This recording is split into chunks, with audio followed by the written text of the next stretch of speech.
Hi and hello, YouTube friends. This is the video I wanted to be my first video. So this is going to be an introduction to me as a booktuber, as an author, and also a book haul because it's Black Friday weekend and Waterstones were doing double points and it felt rude not to. So first things first, I should say that again, I'm still doing this through my phone. So apologies if the quality is terrible or if the glare is there, like we all know the glare's there. I'm not a very cute or aesthetic kind of like booktuber that you're used to. So I'm very funny though, and neurodivergent. So they go sort of hand in hand, in my opinion.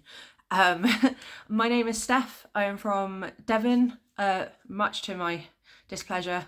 I'm 34 and I have been an avid reader since I was very, very young.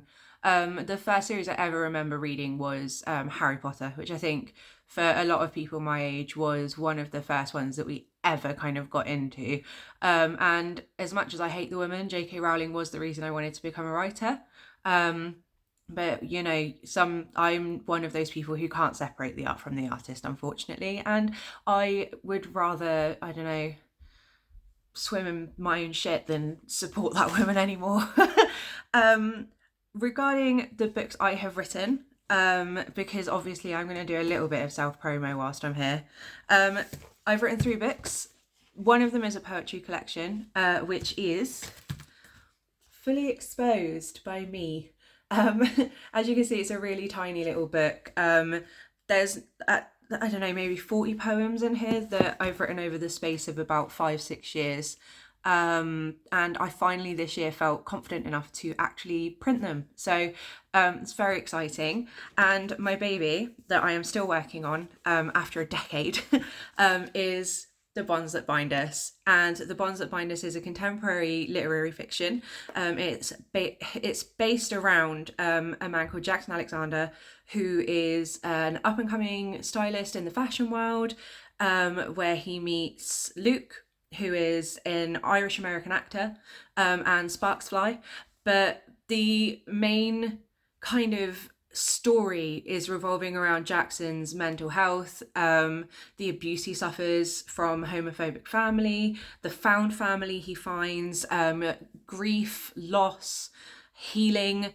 It's a really beautiful story.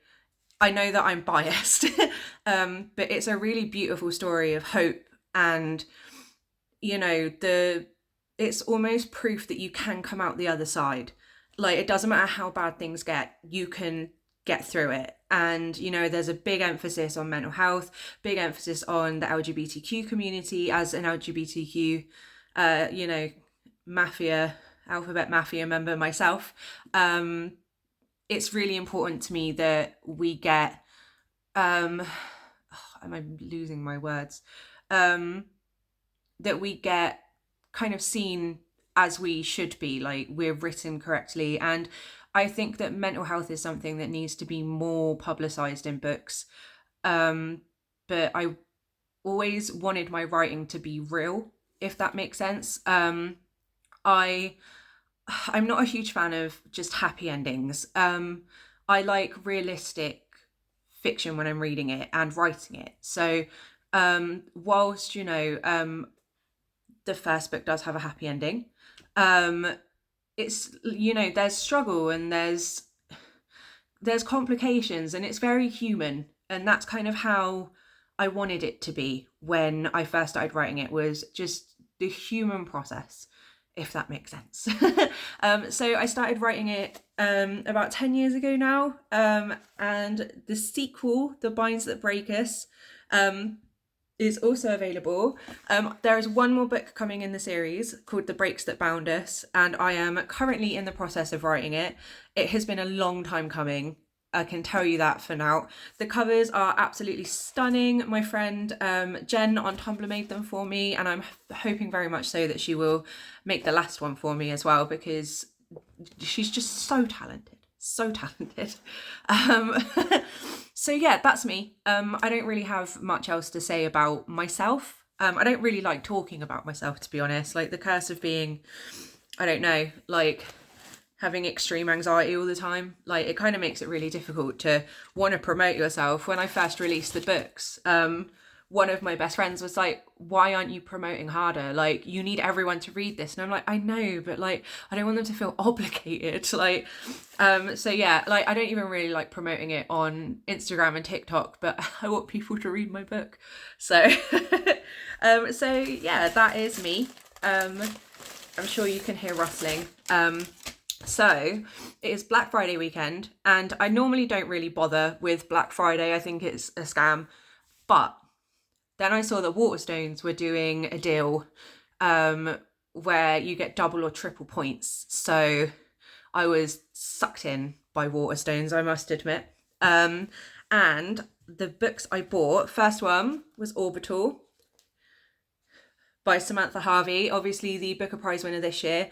I've been looking at this for, God, on and off for weeks now, even before it was in the Booker Prize. And I'm so excited to finally have it. Obviously, it's got rave reviews. It wouldn't have been the Booker Prize winner for no reason. So I'm excited to read that. The next one I got is one that is on my 25 for 25, and that is The Secret History by Donna Tartt. I finally caved. I finally bought it. I read my first Donna Tartt this year, actually, A Little Friend, and oh my God, I was blown away. Like, I can understand why she is as prolific as she is, and I'm so excited to finally read this. I've had nothing but good things about it, so it was a given. Do you know what I mean? And the last one I got from Waterstones, which is also on my 25 for 25, is Shogun by James Clavell. Also, look at the size of this. Like, good Lord, I did not realise it was that large. It's also part of a series, which I didn't realise. My fiance Aaron and I watched the TV show earlier this year and blown away. Just absolutely blown away. And the minute I found out that it was based on a book, I needed to read it. Like, there wasn't any question. Like, the cover's absolutely stunning. And I'm so excited to be able to finally read this one, though I'm a little bit intimidated, I will admit. I shouldn't be, considering I've been reading The Wheel of Time for the last 3 years and I've just finished book 11, and some of those go for like, I don't know, like 1,200 pages, so I shouldn't be as intimidated by that one as I am. I did get a few more books. Fun old lady ones from the works, because, you know, sometimes you just need to have a hobby. So I got a lot of really good charity shop books today, and if you know me, you know I'm a huge charity shop fan. The amount of amazing books I've been able to get from charity shops is unbelievable. Like, when I lived in Bristol, I got bargain after bargain after bargain. One of my favourites that I've ever found is my illustrated copy of Pride and Prejudice. It's so beautiful. And I also found the Barnes and Noble copy of Dracula, the hardcover, for £1, and it is one of my most prized possessions.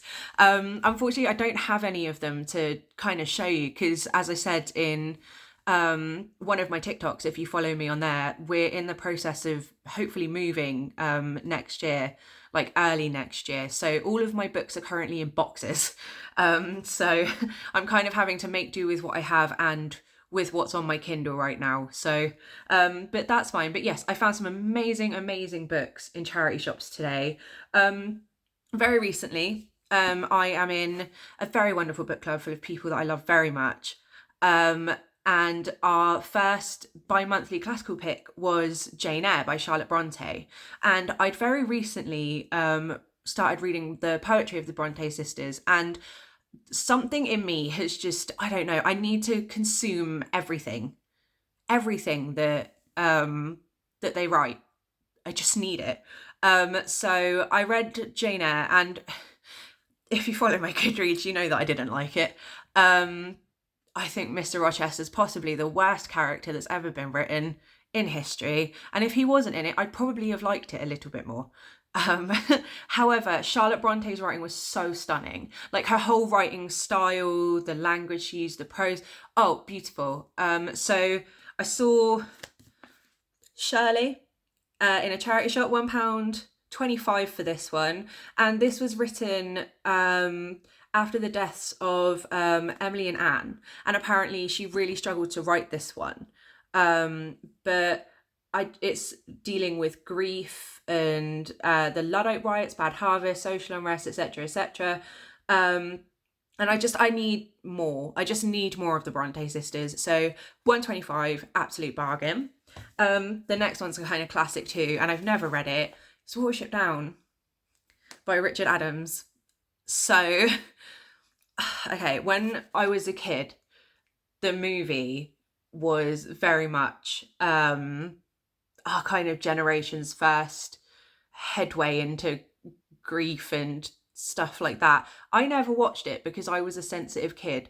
I'm still a sensitive adult, but now I just don't want to watch it because I know what it's about. But the book I've heard is incredible, so I'm hoping that I like it. I'm still never gonna watch the movie. I don't want to. So but yes, and the cover's gorgeous. And yeah, again, 125 is such a bargain. Such a bargain. The last book I got from this charity shop was North and South by Elizabeth Gaskell, another classic and another beautiful penguin. I want all of the penguin classics. I just think they're stunning. Story about a woman who is moved from Hampshire to the north, and she kind of has a real culture shock. So again, never read it, so excited to read it. 125, bargain. Do you know what I mean? Like $3.75 for 3 books. Oh, my next one, I was quite excited to find this, is The Omen by David Seltzer. I've been going through a real horror kick recently.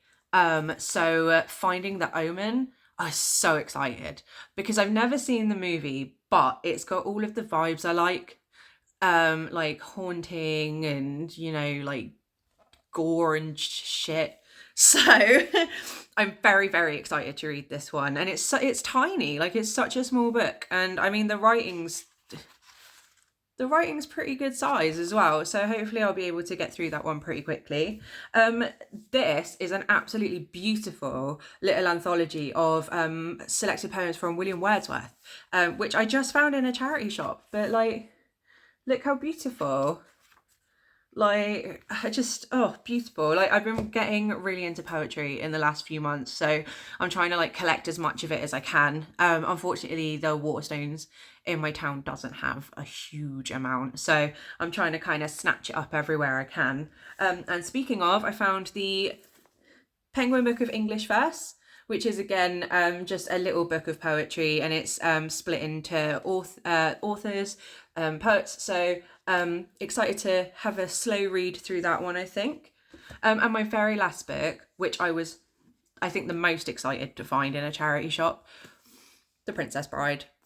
Oh my god, like like The Princess Bride by William Goldman. I'm so excited. I watched the movie for the first time this year and I have been obsessed. So just finding this for £1, like I would have loved the cover that had the actors on it, because I adore the actor who played Robin Hood. He did play Robin Hood, but the actor who played the main male character, I adore him. I can't remember his name and it feels like a disservice, but I'm so excited to read this one.